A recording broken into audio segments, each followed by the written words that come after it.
Hi students, now let's discuss a poem from the book Flamingo, My Mother at 66, which was written by Kamala Das.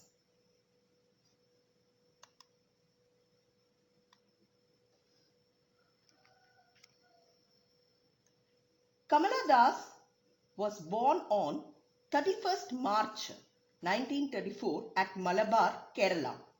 She is recognized as one of India's foremost poets. Her works are known for their originality, versatility, and indigenous flavor of the soil. Kamala Das has published many novels and short stories in English and Malayalam under the name Madhavi Kutti. Some of her works in English include the novel Alphabet of Lust in 1977, a collection of short stories, Padmavati, The Harriet and Other Stories in 1992. In addition to 5 books of poetry, she is a sensitive writer who captures the complex subtleties of human relationships in lyrical idioms. My Mother at 66 is an example. She has received many awards for her literary contribution, including Award of Asian Pen Anthology in 1964, Kerala Sahitya Academy Award in 1969, Honorary D.Litt by University of Calicut in 2006. And apart from this, she was nominated and shortlisted for Nobel Prize for Literature in 1984. On 31st May 2009, aged 75, she died at a hospital in Pune.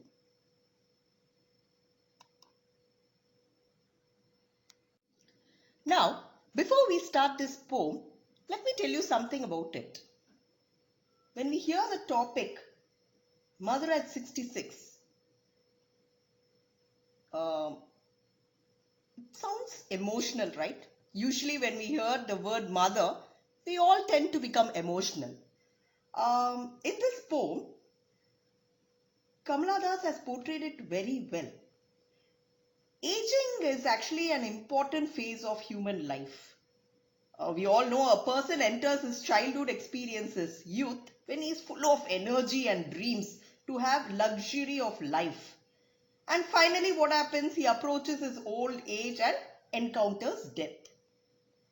Now relationship between people becomes stronger at every aspect of life and they can't bear the separation due to aging. In this poem, the poet relates her personal experience. She brings out a common paradox of human relationships and portrays a sensational separation of a mother and a daughter. She has been able to capture almost all the emotions which her daughter is filled with on bidding farewell to her beloved mother. Sometimes we do feel deep sympathy for someone, but we fail to express it in a proper way. This happens always with us. So here she explores the theme of aging and death and isolation through a narration involving her mother. She describes the pain and fear of losing her mother due to the harsh reality of life, which is nothing but death.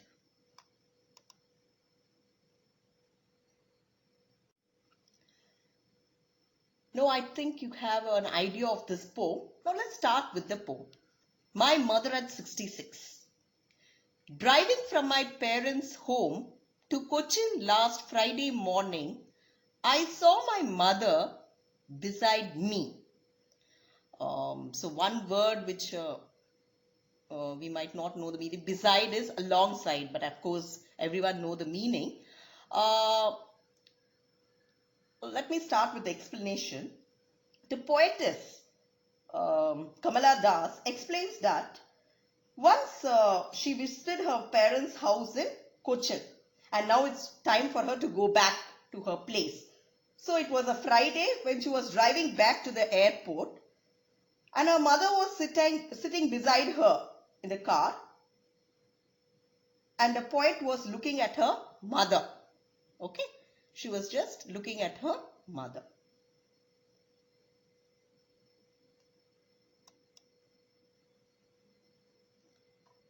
Let's concentrate on the poetic device involved in these lines. The poetess uses alliteration. What is alliteration? The occurrence of the same letter or sound at the beginning of adjacent or closely connected words. Now, if you see the line, I saw my mother beside me. My mother, me. M. Okay, so that is called alliteration. And the device assonance is also used by the poetess here. Assonance, the repetition of the same or similar vowel sounds within words, phrases or sentences. That is not necessary. It should begin. It can be, it should be in the beginning of the words. It can be even in the middle of any word. So here when you see the vowel sound, I, beside, I, beside, I, cochin, morning, in, ing, ee. So these are all the vowel sounds and hence they are assonance. The device used here is assonance. Those open-mouthed, her face ashen like that of a corpse and realized with pain. Doze is a nap, okay, a short sleep or a short sleep. Ashen is becoming pale. Corpse is dead body. So here what happens is when she was looking at her mother, we saw that her mother was sitting beside her and she was looking at her mother, and when she saw her mother sleeping and her mouth was wide open when she was sleeping. Now when we usually have a deep sleep, even though it's a nap, we tend to open our mouth wide. So that's what her mother did. So she further explains that the color of her mother's face was like that of an ash. Like that of ash, okay. This means that there was some smoky appearance on her face. Her face was looking pale and she looked like a dead body. Now dead bodies, when you see the face, the mouth will be slightly opened.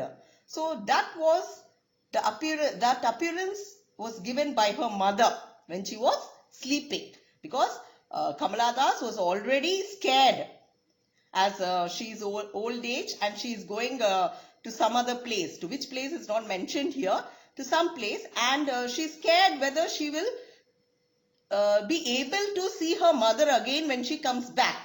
So all the actions of her mother was frightening Kamala Das.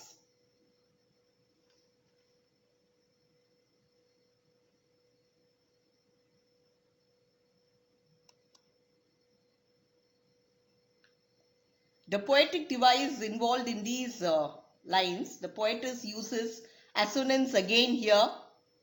As I told you all, the repetition of the same or similar vowel sound within words, not necessary at the beginning or at the end, within anywhere, within words, phrases or sentences. Doze, open, o. Okay, and mounted corpse, o. Her, ashen, her, ashen, is also a vowel sound. So these are some of the vowel sounds which are assonance. And then simile. The basic poetic device has been used here. The mother's face, it has been used in a different kind with another thing. Okay, the comparison of one thing with some other thing of different kind is called simile. And here the mother's face has been compared to that of a corpse. Her face ashen like that of a corpse. So she is comparing her mother's face. Kamala Das is comparing her mother's face to a dead body in this poem.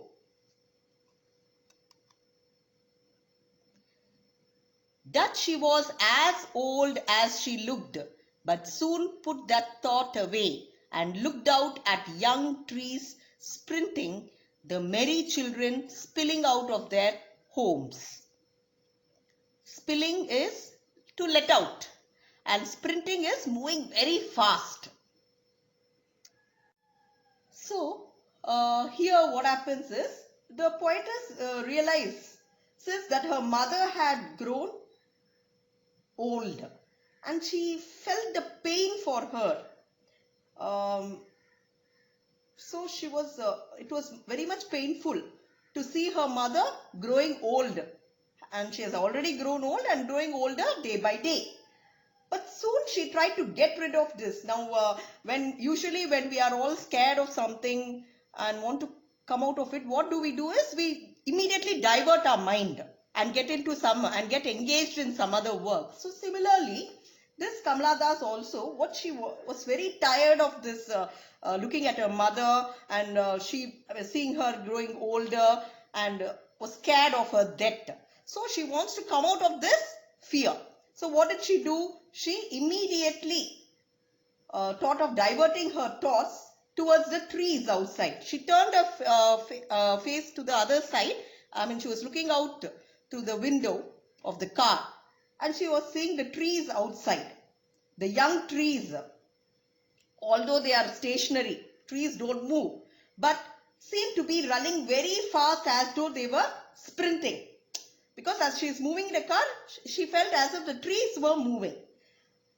And she also saw some children running out of their houses into the playground. They are all young children, very energetic.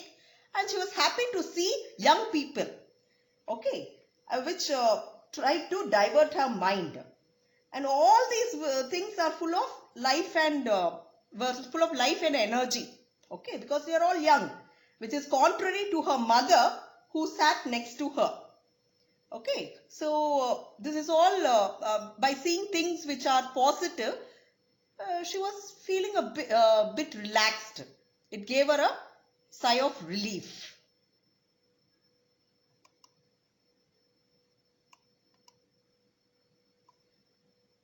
So now let's discuss the poetic devices involved in these lines.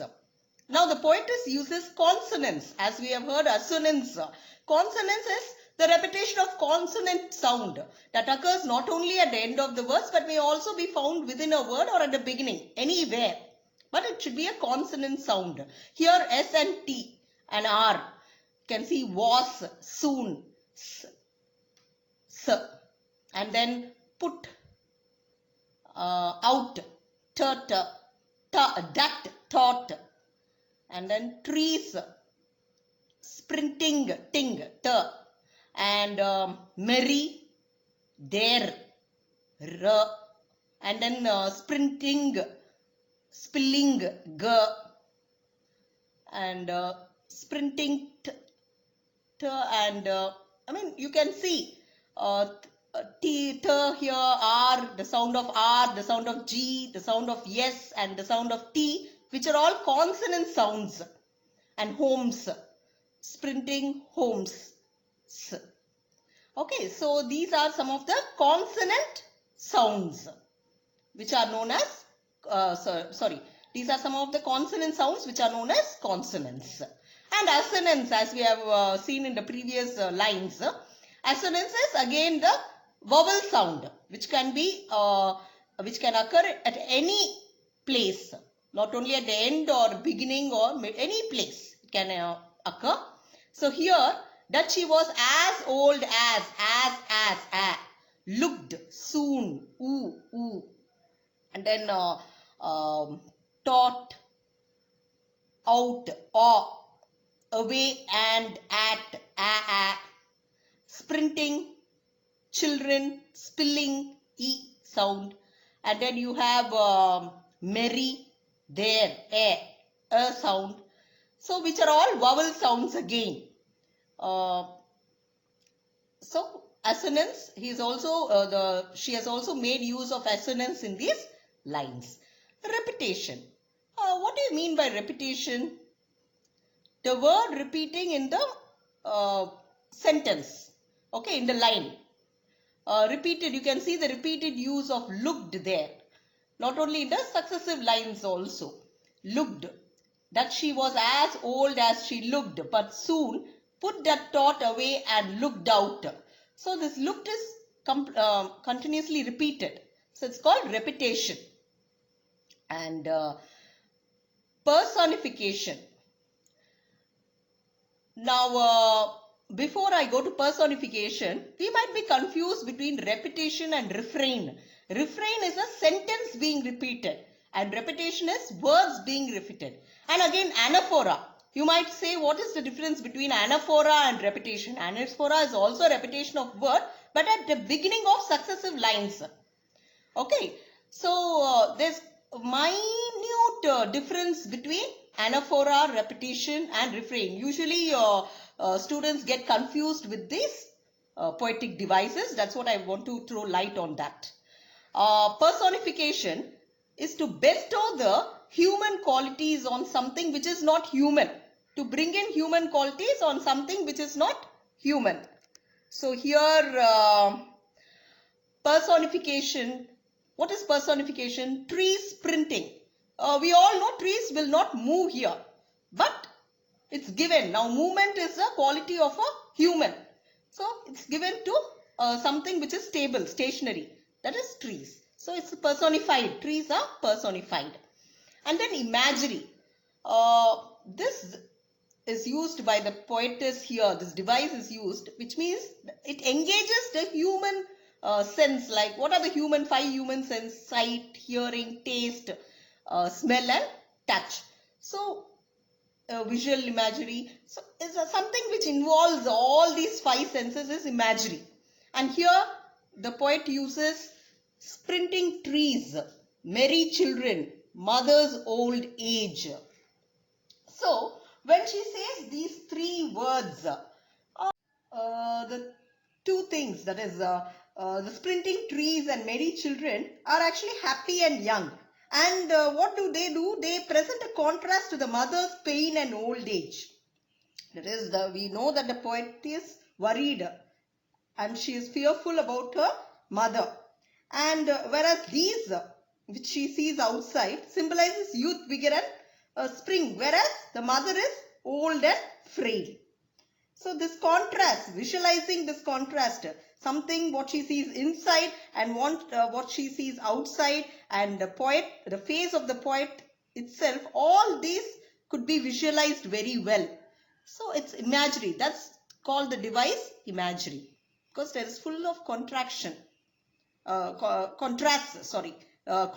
between the trees and the mother. Similarly, the young children and the mother, and the poet's face itself.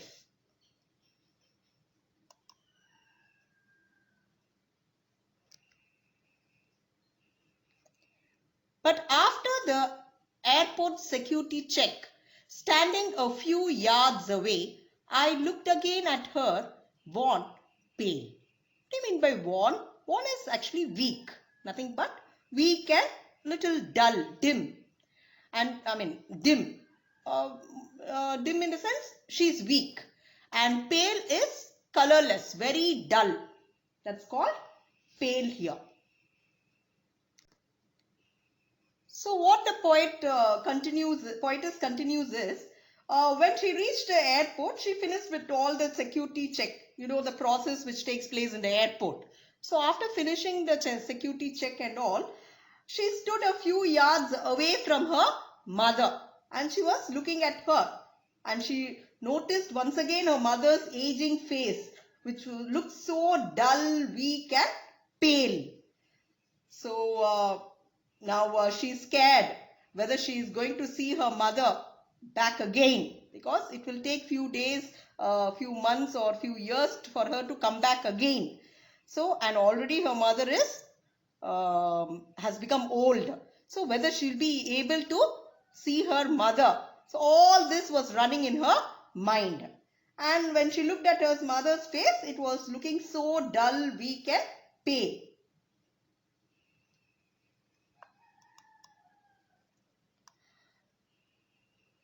The poetic devices involved again here in these lines are consonants, assonance and alliteration. Now let me give you some work. Now you know what is consonance, the repetition of consonant word that occurs not only at the end but also can be found within a word or at the beginning. And assonance is the same way, the repetition of similar vowel sounds, that is consonant sound and vowel sounds within words, phrases and sentences. But alliteration is repetition of the same letter, let it be a vowel letter, a vowel or a consonant, but it should all start. It should always be at the start of several words in a line. So now in these lines, I want you all to work out and find out the consonants, assonance and alliteration.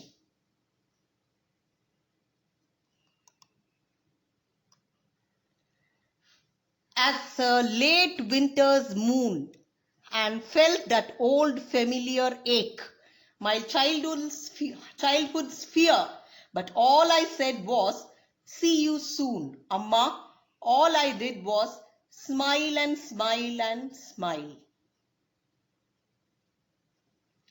So here the poet compares her mother to a late winter's moon. What do you mean by late winter's moon? Because moon during winters is not shiny and it looks dull. So that is what even her mother's face had also lost all her youth. She has also lost her youth and charm. Okay, as she was getting older and weaker. So the poet feels the fear of separation as she used to feel during her, just as she used to feel during her childhood. Now, when we all are small, what do we like to be with? With whom do we like to be? With our parents and especially with our mother, because everyone are much attached to our mother. So even if she moves away, when I am saying when we are very small, we would like to always be with our mother and not to get detached from her, separated from her. Similarly, she experiences the same pain now. Now as her mother has grown old and she is about to die, the poet feels that maybe this is the last time she is going to see her mother. But anyway, she tries to hide her fear. She doesn't want to expose it to everyone. But that was going in her inside her mind. And she then says that she would soon see her mother again. Amma, I will see you again. What does it mean? She wants to, she's saying that because she doesn't want to lose her mother. She's giving confidence to herself that she will see you again. That is, when I come back, I'm going to see you again. That is, you're going to be alive and I'm going to. That is giving her a little bit of relaxation. She's trying to console herself by saying so.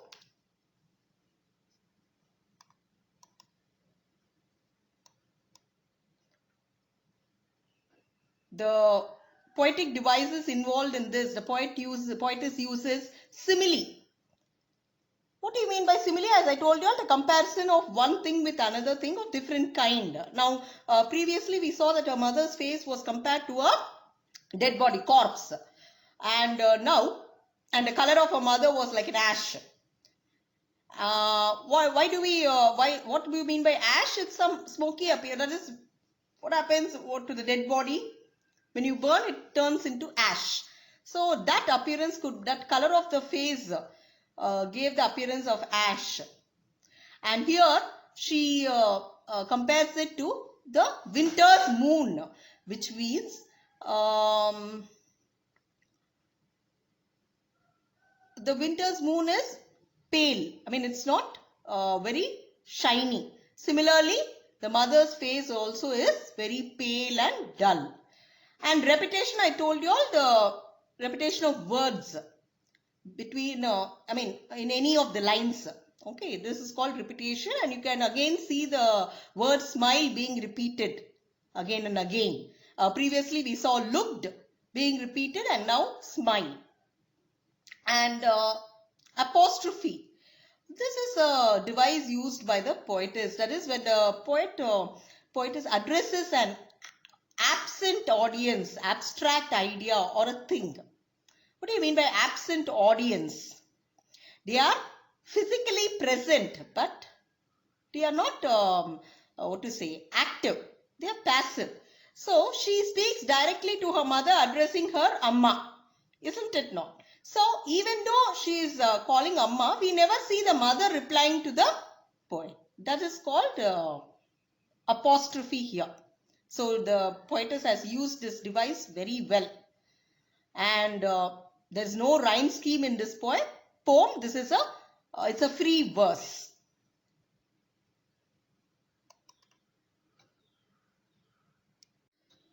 Now the tone of the poem is predominantly pensive and sorrowful.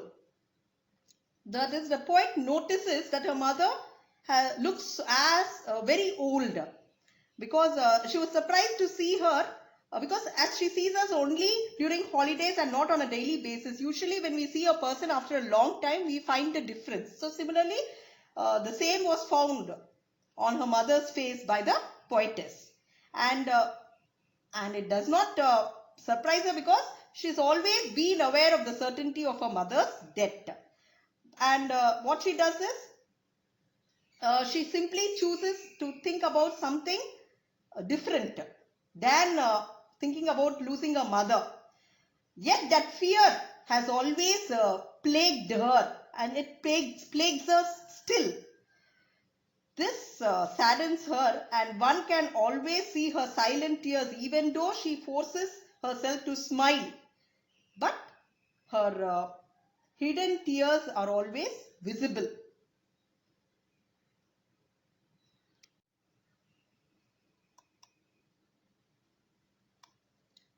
Poem analysis.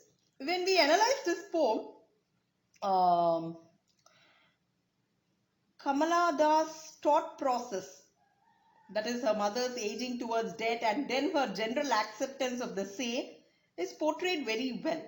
This poem begins with the poetess mother beside her, and ends at a parting with the hope and desire of meeting her soon again.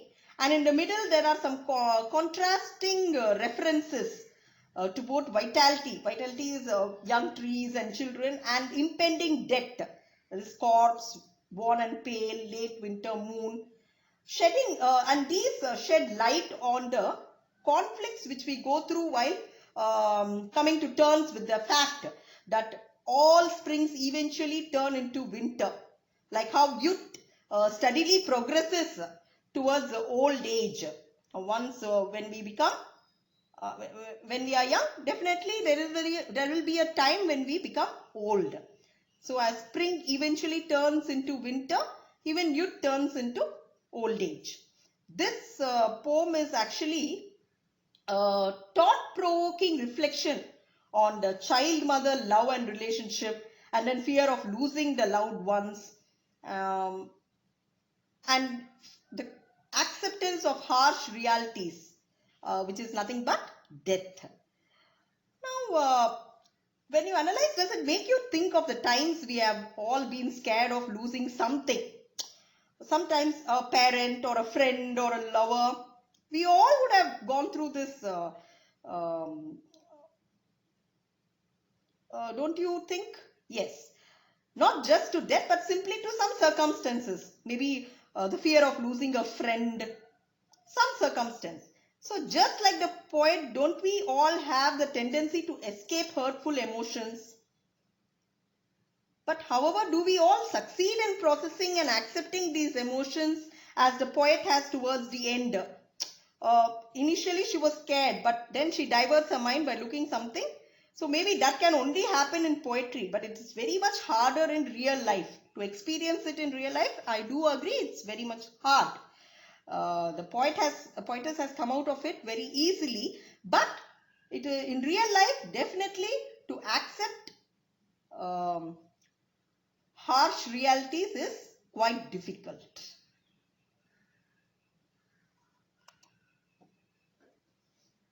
What is the message we get from this poem?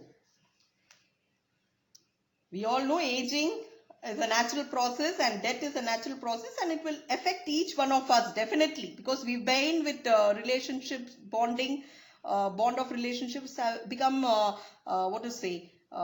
thicker day by day. And so once when we lose them, it's difficult to accept. So the complexity of life is that children are mostly perturbed by the condition of their parents and wish to be with them. They always wish them to be with them always, wish the parents to be with them always. However, they have to leave their parents behind and move on with their commitments. You cannot keep just thinking about your parents and sitting in one place, because you will have to live your life. So now I know the question will definitely arise, how to strike a balance between looking after the aging parents and attending to our duties and responsibilities. I do agree it is a very difficult task, but we'll have to move on. We'll have to somehow try to balance these two things. That is looking after our parents and losing them at some point of time, and you cannot sit in one place thinking about the loss. Definitely it is very much painful, but you'll have to move on, because you have to live your life. You will have to take care of your children, and you'll have to look into their growth and prosperity. So everything is again a process. The same thing happens to your children also. So this is all it's a regular process which moves on. So what the poetess is trying to say is, though it is very difficult, you will have to come out of it by diverting your mind to something, and automatically when you get into your daily schedule, that's a kind of diversion in your life. So this is what is the poem all about.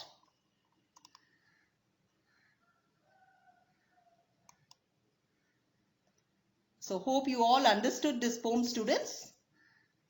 Thank you.